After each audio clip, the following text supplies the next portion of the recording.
मेरे YouTube page astro Naresh पर आपका स्वागत है। नमस्कार, मैं हूं नरेश कुमार। सबसे पहले उन दर्शकों का धन्यवाद जिन्होंने पेज को सब्सक्राइब किया है, पेज के वीडियोस को शेयर कर रहे हैं, लाइक कर रहे हैं और कमेंट बॉक्स में हमें अपनी राय भी लगातार भेज रहे हैं। दोस्तों, गोल्ड के निवेशक बहुत घबराए हुए हैं। गोल्ड ने वीकली बेसिस के ऊपर पिछले वीक में -2% का रिटर्न दिया है, 2% से ज़्यादा है और -2% से ज़्यादा है।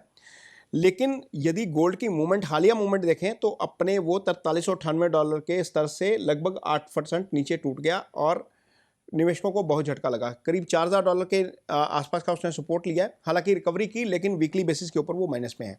पिछले वीक भी गिरा था, लेकिन वीकली बेसिस के ऊपर वो प्लस में था। इसलिए इस वीक जो है वो ज़्यादा झटका लगा है निवेशकों को, क्योंकि बहुत सारे निवेशक ऊपरी स्तरों के ऊपर फंसे हुए हैं। अब ऐसे में सवाल है कि गोल्ड में आगे क्या होगा? क्या गोल्ड के ऊपर प्लैनेटरी इंपैक्ट हो रहा है किसी तरह का? अगले हफ्ते में मंगल और बुध एक साथ आ रहे हैं। मंगल, गुरु और सूर्य गोल्ड के कारक हैं। मेष राशि, सिंह राशि और मकर राशि गोल्ड की कारक है। तो क्या मंगल और बुध की युति गोल्ड के ऊपर असर डालेगी? शास्त्र कहता है कि बुध किसी भी ग्रह के साथ आ जाए, उस ग्रह से संबंधित कारक तत्व जो हैं उनमें तेजी आ जाती है। यानी कि मंगल यदि गोल्ड के कारक हैं तो गोल्ड में तेजी आनी चाहिए। मंगल यदि कॉपर के कारक हैं तो कॉपर में तेजी आनी चाहिए। यहां पर इस वीडियो में हमने सिर्फ गोल्ड का विश्लेषण किया है कि गोल्ड में क्या हो सकता है मंगल बुध की युति के कारण। शास्त्र जो कहता है वो अपनी तरफ है, उसकी परिभाषा का हम पूरा जो है वो सम्मान करेंगे। लेकिन क्या मंगल बुध की युति हमेशा गोल्ड में तेजी लेकर आती है? तो इसको हमने कोशिश की है समझने की पिछले 10 साल के एनालिसिस के ऊपर। मंगल बुध की युति कब कब हुई पिछले 2015 के बाद, और उसका बाजार के ऊपर क्या असर आया, कितना रिटर्न था, माइनस में था, पॉजिटिव में था, ये इस वीडियो में आगे आपको बताने की कोशिश करेंगे। तो यहां पर वीडियो शुरू करेंगे 22 अप्रैल 2015 से लेकर 27 मई 2015। ये समय था जब मंगल और बुध आपस में युति में थे। यहां पर गोल्ड का रिटर्न रहा था -1.45%, यानी कि करीब 1.5%। इन मीन लगभग ये 33 दिन के आसपास का पीरियड है, 22 अप्रैल से 27 मई। इनमें वोलेटाइल रहा था, बहुत ज़्यादा नीचे नहीं गिरा, बहुत ज़्यादा ऊपर नहीं गया। लेकिन एंड यदि हम इसका देखेंगे, इस कंजंक्शन के शुरुआत से कंजंक्शन के एंड का यदि डाटा देखेंगे तो टोटल रिटर्न आता है -1.45%, यानी कि 1.5% के आसपास की गिरावट। ये माइनस में रहा था पिछली बार जब 2015 में ऐसा हुआ था। इसके बाद ऐसा हुआ 28 मार्च 2017 से लेकर 28 जून 2017। अब बुध जो है ना वो तीव्र गति से चलने वाले ग्रह हैं और ये लगभग 27 दिन 21 दिन में एवरेज राशि पूरी कर लेते हैं। लेकिन कई बार क्या होता है, मंगल के साथ चल रहे हैं और मंगल भी राशि बदल रहे हैं, बुध भी राशि बदल रहे हैं। तो साथ साथ में चलते चलते इन्होंने क्या किया, दोनों ग्रहों ने 28 मार्च 2017 से लेकर 28 जून 2017, मीन्स अप्रैल पूरा, मई पूरा, जून पूरा, लगभग 3 महीने ये दोनों ही ग्रह साथ रहे।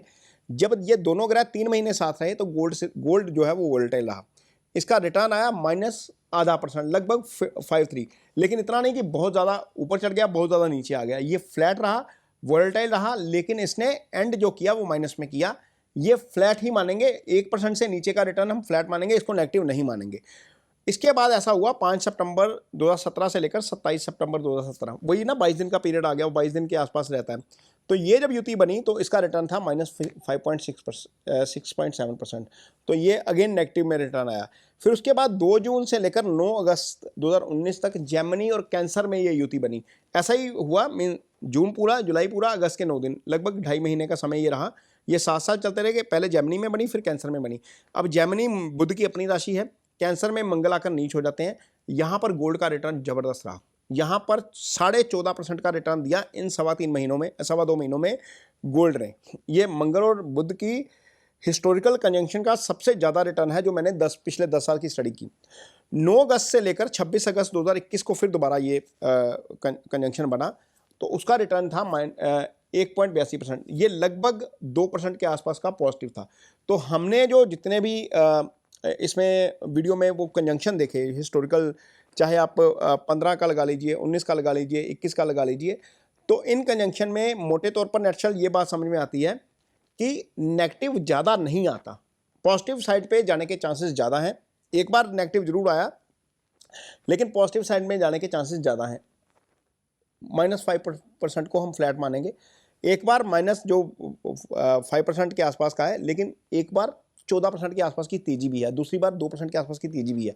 तो यहाँ पर इसको क्या मान के चलेंगे कि बाजार वॉलेटाइल रह सकता है, लेकिन एंड अप ये पॉजिटिव साइड में करेगा। ये 23 नवंबर तक है, 27 अक्टूबर से शुरू हो जाएगा ये कंजंक्शन, 23 नवंबर तक चलेगा। तो गोल्ड के रिटर्न के लिहाज से, जिसको यदि थोड़ा सा इंफॉर्मेशन के लिए ये चीज़ दिमाग में रखनी है कि इस अवधि में 1 महीने में गोल्ड का रिटर्न कैसा रहेगा, तो मोटे तौर पर लगता है कि ये थोड़ा सा वोलेटाइल रहेगा। वोलेटाइल में फ्लैट भी कर सकता है, 1-आधा% ऊपर भी कर सकता है। इससे ज़्यादा जो हिस्टोरिकल रेफरेंस कहता है इससे ज़्यादा कुछ नज़र नहीं आता इस पिछले 10 साल के रिटर्न को यदि हम कंपैरिजन करेंगे। तो ये जो वीडियो बनाया गया है, ये वीडियो आपकी जानकारी के लिए है, थोड़ा सा अंडरस्टैंडिंग के लिए है कि प्लानिटरी कॉम्बिनेशन किस तरह से काम करते हैं, किस तरीके से जिस चीज़ के ग्रह कारक हैं उसका असर क्या रहता है, ये आपको समझाने के लिए है। ये वीडियो सट्टा मारने के लिए नहीं है। इस वीडियो को देखकर सट्टा मत मार लीजिएगा। वोलेटाइल तो रहेगा, वोलेटाइल में सट्टे मारने वाले को वोलेटिलिटी में ज़्यादा नुकसान होता है। तो वीडियो को देखिए, जानकारी भर के लिए देखिए, समझने के लिए देखिए, अपनी अंडरस्टैंडिंग के लिए देखिए। इस वीडियो को देखकर कोई सट्टा मत मारिएगा। सट्टा मारेंगे तो आपका नुकसान होगा, उसके लिए मैं या मेरा चैनल जिम्मेवार नहीं है। ये वीडियो आपको कैसा लगा, इस पर कमेंट बॉक्स में अपनी राय जरूर दीजिए। वीडियो अच्छा लगे तो इसे शेयर जरूर करिए, पेज को सब्सक्राइब जरूर करिए। इसके साथ ही मुझे दीजिए इजाजत। नमस्कार।